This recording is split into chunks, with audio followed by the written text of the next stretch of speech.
Nini hutokea baada ya kijana kupita usaili wa jeshi la polisi?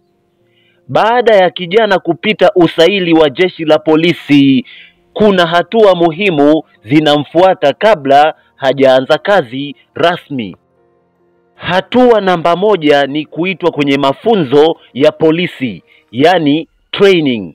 Utapangiwa kwenda chuo cha polisi kama ni Moshi au Dar es Salaam. Pia utapewa taarifa rasmi ya kuripoti kwa mafunzo. Hatua namba 2 ni muda wa mafunzo.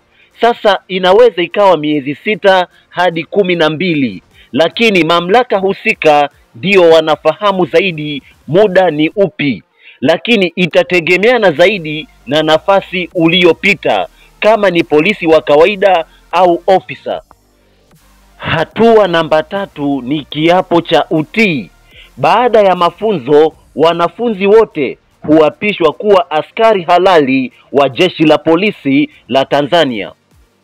Hatua namba 4 ni kupangiwa kituo cha kazi. Baada ya kiapo, unapelekwa kwenye kituo cha kazi. Sasa kulingana na mahitaji ya jeshi, unaweza kupangiwa mkoa tofauti ukiachana na wa nyumbani kwako. Hatua ya mwisho ni kuanza maisha ya kikazi. Baada ya kupangiwa kituo, unaanza kazi rasmi kama askari polisi, lakini utapokea mshahara na stahiki zako, lakini utaendelea pia na mafunzo ukiwa kazini.